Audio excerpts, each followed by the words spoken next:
Parshas Vayeitzei. Thank you, Jan, for pointing that out to me. Parshas Vayeitzei, which is a very interesting portion. Vayeitzei on page 173 means, and he went out. And he left. What did he leave? Who left? We're talking about Jacob. If you look on page 172, you get a little map here. We got a map. We've mapped out the journeys of Jacob. He starts off in the south of Israel, where our community is going to be spending some time in May, God willing, this May coming, God's willing, soon. So we started off in Beersheba in the south of Israel. See the map? Page 172. He went through Hebron, past Jerusalem, where he slept out of the dream of the ladder. Goes all the way up to Turkey, which is Haran. Haran is on the border of Turkey and Iraq.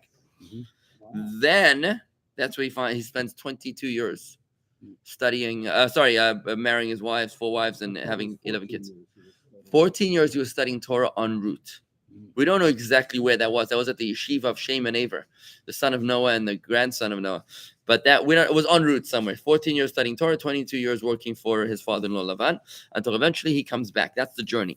Now, Vayeitzei means and he left. He's leaving the Holy Land. It's a little traumatic for Jacob to leave the Holy Land. Why did he leave? We learned last week, because his brother Esau wants to kill him. So it's under extraneous circumstances. Morning, Corey, Fran, Elaine, Lauren, and Winston. So he's leaving the Holy Land. He's going to Haran. Haran is not exactly a spiritual paradise. Haran means wrath, because it was just an evil place. They say Rebecca, his mother, when she was found in Haran, Eliezer was like the rose amongst the thorns. So here he was. Yaakov is leaving the Holy Land. His father never ever left the Holy Land. Remember why? Isaac never left the Holy Land. Why? He wasn't digging wells. Well, he was what? He wasn't able to. He wasn't allowed to. Why wasn't he allowed to? Because he was an offering before God. He was brought as an offering before God, as an Ola offering, and even though it wasn't finished with the binding of Isaac, he was considered, he had the status of a holy offering, which wasn't allowed to leave the promised land. So he never left the land of Israel. My grandfather was like that. He was my father's father, never left Israel. We said like him as a holy Jew. So let's read the story with some very interesting observations in the story on page 175. Jacob left Beersheba and he went to Haran. On the way, he came upon the place, Mount Moriah. This is the future Temple Mount. This is where Noah built an altar. This is where Adam was created. This is where his father Isaac was bound as an offering. He spent the night there because the sun had set. He took some stones at that place and placed them around his body and head, and then he lay down in that place to sleep. He had a dream, and he beheld a ladder standing firmly on the ground and sloping upward, its top reaching up towards the heaven. The angels of God who had accompanied him on his trip thus far were ascending it back toward heaven. So the angels of the land of Israel were leaving, for they were not permitted to leave the land of Israel. And other angels who were designated to accompany him while he was outside the land of Israel were descending it. This is the changing of the guard. Did you notice the King Charles of England played Mashiach, Mashiach, Mashiach, the other day when they did the coronation? They had the marching of the guards of the royal guard. Maybe it wasn't the coronation, it was some other pompous event. But they played a Jewish song in honor of the Holocaust, in honor of salute of the Jewish people. Interesting. England that was, expelled the Jews for 400 years. Sure, they were another very good. That's right. So they played a Jewish. In charge of the whole place. Right. And behold, God was standing over him to guard him during his sojourn in Haran. And he said, I am God. God of Abraham, your forebearer, and God of Isaac. Isn't that awesome? God came to him. He miraculously contracted the entire land of Israel into the 4 square cubits under Jacob's body, and he told him. He folded the land beneath him. I told Abraham to walk through the land, but to you I promise that conquering it will be even easier than walking through it, as effortless as laying down. This is how I will give you the land upon which you are laying, to you and your descendants. That's us. The land of Israel, God promises Jacob, is going to you and your descendants effortlessly, hopefully soon. Your descendants will be as numerous as the dust of the earth. Now, this is pretty painful. Well, numerous as dust of the earth. What's the significance of dust of the earth? Maimonides tells us very, very significant. Sinning? I thought that was negative. Well, yeah, it is negative. I'll tell you why. Dust, or Maimonides tells us, not sinning, but something else, worse. That's worse. Dust, what do you do with dust? You trample dust. You walk upon the dust. So dust is trampled by all, but it ultimately wins over all who trample it because it buries them. And this is the promise to Jacob.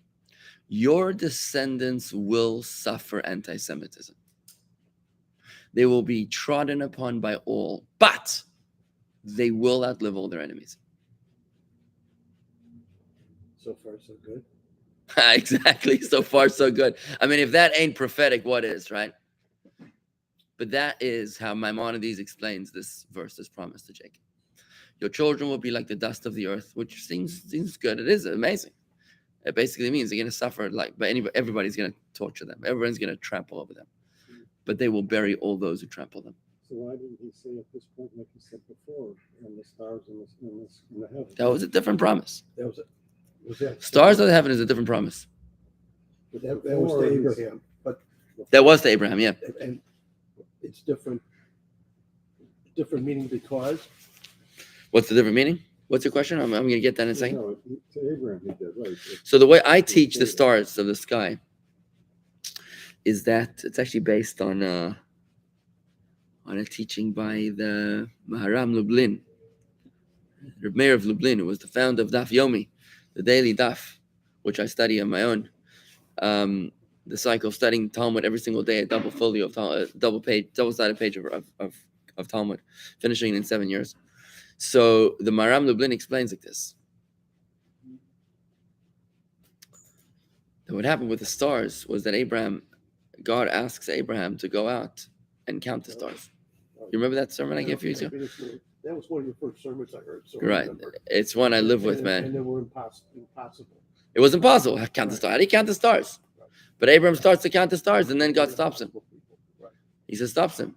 And then he says, Koi Yezarecha, so shall be your children. Yeah, but it hasn't happened. Which means that just like you had the courage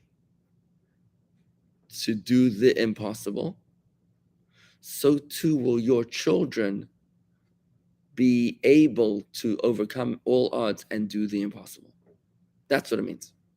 It's not necessarily a blessing of quantity. It's a blessing of quality.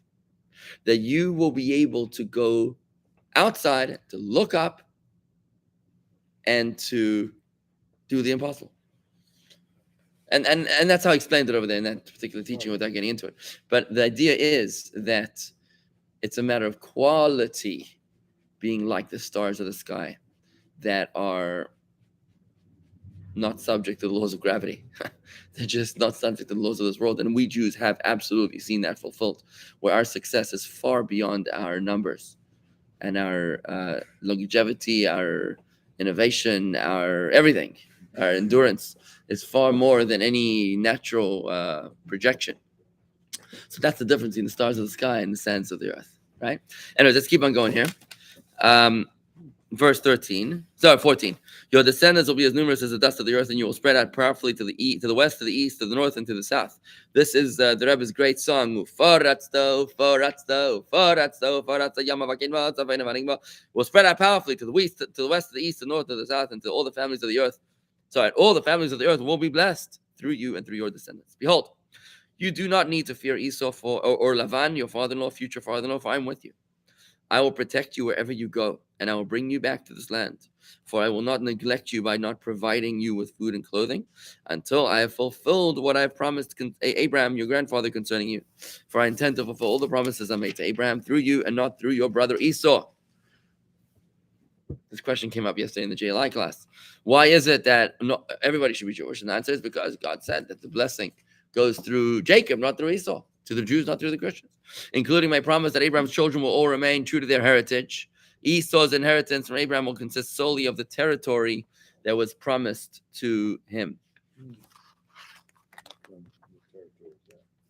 Okay? What territory would that be? What? What the territory that was Italy. promised? Europe. America. Jacob awoke from his sleep and said, God is truly present in this place, yet I was not aware of it. Had I known that this was a holy place, I would not have slept here. He became afraid, and he said, how awesome is this place? I don't know about the word afraid. I taught this yesterday in the JLI class. Awesome as opposed to afraid. He became filled with awe as he said how awesome That's is the this same place. thing as the fear of God, right? Exactly. That's what I told my class yesterday. That I don't think that he became afraid. What are you afraid of? He became in awe. Weak translation. This is none other than Mount Moriah, the future site of the house of God. What are you afraid of if it's the future house of God? It means that you're respectful. You're in awe. Okay. And thus, this is the gateway through which prayer ascends to heaven, passing through the heavenly temple. Wow. You just entered the place which is the gateway to heaven. That's not fear, that's awe. Which is figuratively situated above the side of the physical temple, meaning that the side of the future temple is the earthly locale most receptive to the spiritual consciousness of the higher worlds. Jacob arose early in the morning, took the stone that he had placed under his head, and he set it up as a monument. He then poured oil on top of it, consecrating it as an altar. This place was already known as Bethel, but in light of the revelation he had just received, Jacob ratified this name. He named that place again Bethel, house of God, although the original name of the town was Luz. Jacob made a vow saying, if God will be with me and will protect me physically on this journey that I'm undertaking, and will give me bread to eat and clothing to wear, and will protect me spiritually from Lavan's evil influence, so that I will be able to return to my father's house untainted by sin, and if God will be both my God and the God of my children, that I will father in Lavan's house in that they all remain true to their heritage and not rebel, as did some of my grandfather Abraham's and one of my father Isaac's children, that would be Ishmael and Esau. As he has promised me all this, the stone that I have set up as a monument will become a house of God. I will offer sacrifices on it, and addressing God directly, he said, I will set aside for you a tenth of everything that you give me, as my forebears did. That's the origin of the Meiser, the tithe. Let me tell you, don't want to mess around with the tithe. You give a tithe and God gives you 90%. You play around with your tithe, then God gives you a tithe. That's what it says in Jewish law. You make $100, you give 10. If you don't give 10, you give 1, then God will next year give you 1. So you don't want to mess with that. What's very, very interesting, I want to point your attention to the very first verse of this chapter. Page 174, go to the Hebrew. You see that Vayeitzei Yaakov Beersheva ve'elech Haran, and Yaakov went out from Beersheva, he left, and he went to Haran. Look at the next word, Vayifga b'makom. Vayifga b'makom. You see the Hebrew? Top line, Vayifga b'makom. And he came upon the place, which means he searched for the holiness. He's leaving the promised land, right? So he's seeking. So he came. Now, the reason why I say this is because I'm going to point your attention to a different verse, which is right at the end of the Parsha. Go right to the end of the Parsha, to page 198, very last verses of the portion. Now, during this portion, if we do a fly-through, Jacob comes to the well. He meets his future wife, Rachel. He works for 7 years. He falls in love with her. He then marries Leah by mistake, and he ends up marrying Rachel. And they have their infertility problems, so they give him each one a concubine. So now he has 4 wives. He has 6 sons from Leah, Reuven, Shimon, Levi, Yehuda, Yisachar, and Zvulun. Then he has the other kids, 11 kids in total. Then he is trying to make a business deal with his father-in-law, and this is all the genetics of the speckled goat, the blotched goat, the belted goat, and the ankle-ringed goat. Those are the ones that were going to him. The other ones were going to his father-in-law. All that story, which is amazing. I always teach that Gregor Mendel was not the father of genetics. It was Jacob. It's amazing. When you study this in terms of genetics, it's incredible, epigenetics. Then they run away. And as they're running away, they finally make a deal with Lavan. And now Jacob is finally leaving with his 4 wives, 11 children, and his tremendous wealth. And he's finally made peace with his father-in-law. He's heading to meet Esau now. So now look at the final verses of the portion. Chapter 32. Let's read it in the Hebrew first, in English. Very last, chapter 32 at the very bottom. Lavan arose early in the morning, kissed his grandsons and his daughters, and he blessed them. Then Lavan left and returned to his home. Lavan has been neutralized. Jacob continued on his way, and the angels of God went out to greet him and escort him back. Look at the Hebrew. Vayifgeu bo malachei Elokim. The angels of God came out to greet him. The same word, vayifga, paga means to meet, right? Vayifgeu bo means that they came to greet him, the angels, right? Look in the opening verse of the portion. It says, vayifga b'makom, and he had to seek out the holiness of the place. You see the difference? It's the same exact verb. On the way to the evil place, Haran, wrath, he has to seek out the holiness. And he eventually finds holiness. He has his dream with God and the whole encounter we just read about. But on the way back, now the angels come out to greet him. Holiness looks for him. He doesn't have to look for holiness. Let's just read it in the English.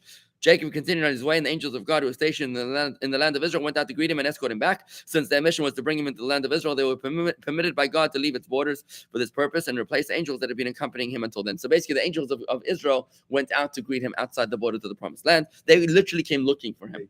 They transferred. Yeah, but they came looking for him, and that's the key. When Jacob saw them, he said, "This is God's encampment," and he named the place Machanaim, twin camps, and that is the last words of the verse. Now, this is rather surprising, because Jacob now is experiencing a tremendous spiritual descent. Think about it. He's leaving the cradle of Judaism. He's leaving the promised land to go to Palm Beach Gardens, a place where Torah is in semi-coma state, right? He's going to a place for Shabbos. Who ever heard of Shabbos? There's 80 people signed up to Frenchman's Creek's Shabbos golf tournaments, and 4 people, I think, they go to shul. 4, maybe 5. What's his name was telling me? Paul, and I'm sure you know him.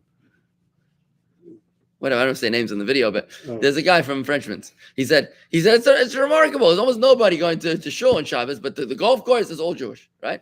So this is the place that Jacob is going to. He's going to a place like Palm Beach. Also going there to pray. That's why they go. You on a golf course. It's a lot of. They're going to meditate. They're going to meditate. I love it. Right. Beautiful. So think about it. You know, where would you rather spend Shabbos, in Jerusalem or in the golf course in Frenchman's Creek? I mean, like, is it even comparable? Right? But yet Jacob, this is what Jacob is facing. When he's leaving, you think he's leaving the Holy Land. He's experiencing a great descent. Now the angels should be coming to greet him, right? And when he's coming from a place of wrath of 22 years of not studying Torah, he was working like a donkey. It says in the verse over here, it says, I didn't sleep. I was working for you so long. He says to Lavan, I was working for you nights like days. He says, it was as much how much I was working for you. This guy wasn't studying Torah too much. He was busy pasturing sheep and breeding them. So when he leaves that place after 22 years, yeah, and when he leaves that place, 4 wives, right? When he leaves that place, now the angels, he should be looking for them. But it's the other way around. When he leaves the Holy Land, he seeks out the angels. When he leaves faraway place, Palm Beach Gardens, now the angels seek him out. What's the reason? What do you think? God wanted him to bring holiness. Oh, here's a chassid. What was it? Marty a chassid. Love it. Meir Zalman. So Meir Zalman, say it again, please. God wanted him to bring holiness to these unholy places. Where was Jacob more comfortable? In Israel. Where was Jacob more needed? Yenfeld. He was the first shliach. That's the name of the Parsha Vayeitzei, and he left. You see? So this is the Parsha for the shluchim. And that's why I This is the said Parsha. the Rebbe sung, "Ufaratsta yom avaked mavatzafein vanegba, ufaratsta ufara," and you shall burst forth to the west, to the east, to the south, and to the north. We sang that for hours at Fabrengen with the Rebbe, because that's what it's about. Hashem. It's beautiful to study Torah, but does God want you to study Torah all day long, or does He want you to go up and open an office in Wall Street, a hedge fund in Houston, right? And there to make a lunch and learn for half an hour in the middle of the day with some guys that barely know that they're Jewish. That's what he wants. That's what I used to do. Oh, you see, that's why you're a shliach too, right? So this is an amazing realization from the Parsha. You look at the same word, opening word and closing words of the Parsha. Where are you more holy? Where are you? Who are the angels looking for? Who's the celebrity for the angels? You know, in America, who's a celebrity? Anybody who's on a big screen. It doesn't matter what they're saying. It could be an anti-Semite. It doesn't matter. He's on the big screen. He's got to be something special. But the angels, they don't see celebrities like that. Angels, they say, what's a celebrity? Somebody that fulfills the will of Hashem. Somebody that overcomes his own comfort zones and does what Hashem needs. Don't ask what God can do for you. Ask what you can do for Hashem, said JFK, right? Sort of. Right? You see where I'm going with this, right? So this message is from the Rebbe. That was one of the early messages that the Rebbe delivered in 1950, 51. He's talking to a generation of Jews. No. As he's talking to a generation of Jews that were reeling from the Holocaust. right? 1950, 51, 52, 53. His own generation. You know what he's saying to them? He said, okay, guys, I wanted you to go to Tulsa. He sent my great uncle to Nashville. He sent my grandparents to Milan. Milan! Right. Mussolini was there like 6 years ago. Okay? Who killed Mussolini? When did he die? I'm sure in the war or something, right? But this is fascist. Just 6 years ago. No, 1959 they went, actually. 1959. No, that was Yeah. one of the videos. Yeah, one of the How difficult it was and how he wanted to give up. And finally the Rebbe said no, and then things flourished. Yeah, I'm pretty sure that is this Friday's video. We're going to see it this coming Friday. Where the Rebbe says, he's talking to the parents of the Shluchim. Pretty sure That's interesting. he's talking to the parents of the Shluch, of the prospective Shluchim. And he says, I know you want to convince your kids that they're better off here in New York. And can you imagine, the Rebbe doesn't have kids of his own. Okay. And he's talking to the parents and he says, can you imagine the empathy that the Rebbe needs to display? He says, look, how am I going to convince you? How am I going to, exactly, Shluchim are his kids. How am I going to convince you to send your kids to Vietnam? I mean, to Siberia. I want you to send your kids to Siberia. And he says, he's drawing on these lessons. Look at Yaakov, right? He's saying, they might be more comfortable here. There'll be kosher milk down the street. Rabbi Yisrael yesterday was posting on our group chat, where can we find Chalav Yisrael milk, Our closest restaurant is who knows where. For me to eat lunch is an achievement because, lunch is a kosher restaurant. It's either 20 or 50. It's actually a restaurant on Okeechobee Boulevard, by the way. Kosher Chobi, it's called. Kosher Chobi, it's called. We should do lunch. So, but the next restaurant is in Boca, It's not so easy. And by the way, we've got, and let me tell you, life is good in Palm Beach Gardens. Life is good in Palm Beach Gardens. Talk to my friend in Jackson Hole, Wyoming, the guy in Boise, Idaho, and the guy in Slovakia, Slovenia, the guy just moving out of Zambia. Oh my Lord, heaven help him, right? So think about those guys, right? What do they eat? They eat food. So the idea here is, friends, Find Jews too. Yeah. that the Rebbe was saying to these parents, your kids will be more comfortable here, but they'll be fulfilling the divine mission there. And that's quite a statement to say to someone, right? And I'm going to read you the Rebbe's words now, okay? Where did Jacob prosper? In the Holy Land? He had nothing. He had nothing. He was 64 years old living at home. I mean, think about that for a second. He was 64 years old. He was still living at home. There's something wrong with that picture, right? He wasn't living with his mother. He was living with mom and dad. His mother tells him to go out and steal the blessings and stuff, right? But then he comes back. Now he's a man. He has 4 wives. Take that. He has 4 wives. He has 11 kids. He has countless flocks. Now he's a man. He's grappled with angels. He's grappled with men, right? He's beating up Esau. He's beating up Lavan. He's negotiated with the most wicked, most cunning swindlers of the generation. And now he comes back a wealthy man. What does he make his wealth? It's left outside. Outside. I want to remind you what Abraham was told in the covenant of the parts. We studied this a few weeks ago. God doesn't give Abraham a choice. He doesn't say, well, would you prefer to send your kids to 400 years of torture and then they come out wealthy, or just cold quits? He's not given that option. He's given the courtesy of a memo. I'm letting you know your kids are going to go, they're going to be tortured for 400 years, but don't worry about it. They'll come out with great wealth. He's giving him the heads up, right? Because we're not given that option. If we were ever given that option, we'd all say, thank you, but no thank you. Or we'll pass, right? But Abraham, this is the template for all of us. It's not a history story here. The story of Jacob is not a story of just to keep us occupied in Shul and Shabbos. It's not just something for us to read, right? That's not what this is about. This is a template for our lives, where God is saying to Abraham the same thing as Jacob is experiencing on a personal level. Your kids are going to suffer for 400 years, but don't worry, that's their purpose, and they'll come out with great wealth. We explained that it's not only physical wealth, gold and silver and resources that they had, but it was more importantly the spiritual fulfillment and the purpose for which they were sent down to this world, which is why we said then we're not allowed to go back to the land of Egypt ever again, because there's nothing for us to do in the land of Egypt. It's all been cleansed.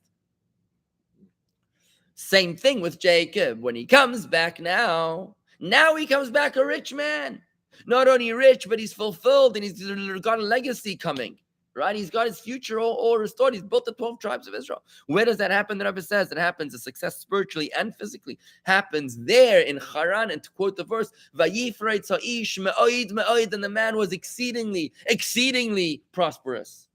That happens when you do what God wants from you. Every Jew at the time that he finds himself in the land of Israel, closed, insulated in matters of holiness, of spirituality, concerned only with his own development, as great as he'll ever be, will never reach the level, says the Rebbe, the higher level, like this one, like the Jew who goes out to Haran, to Chicago, or to Palm Beach, or to Turkey, right? When a Jew goes out to the world and he deals with other Jews and he brings them closer to Yiddishkeit, and you don't have to be a card-carrying shliach to be able to do that, because you already are a shliach of Hashem, to be able to bring this mission to its fulfillment. When you go out there, then you will merit great success physically, financially, and spiritually, and you'll reach to the highest levels. Just let them to Chabad, that's all. Bring people. That's right. That's among exactly other right. That's what we are. We're an embassy. Right. Bring them to the embassy. Bring them here. We'll give them, what's the word, amnesty? Amnesty. And hope. Amnesty and hope. Yeah. Let me see the answer. My grandparents, S-Bug from Melbourne, Australia, says, my grandparents left Hungary and came to Australia, not emissaries, but just Jews who traveled across the world to safety. Okay? Well, the goal is, friends, that we have to, asylum, says Elaine. Our goal is to reach out to one more Jew. If you're living in Mirasol, if you're living in the beach, then you've got to reach out to your neighbor and ask them, do you have a mezuzah? Why don't you have a mezuzah? Why do you need a mezuzah? I'll explain to you why you need a mezuzah. Maybe better yet, I'll bring my rabbi to explain to you why you need a mezuzah. And we'll have a drink on the porch, and we'll put the mezuzah up together, right? Now you're being a shliach, right? And we're here to help you, right? You got the resources, right? But you're the Jacob, and you got to go out to Har, and you want to make money. You go and influence another Jew. And just like Jacob, you'll prosper very exceedingly much. All right? Shkach Chevra. That is the lesson for the day. Oh, That's okay, Shikach. Dan, I'm going to show up at your house today.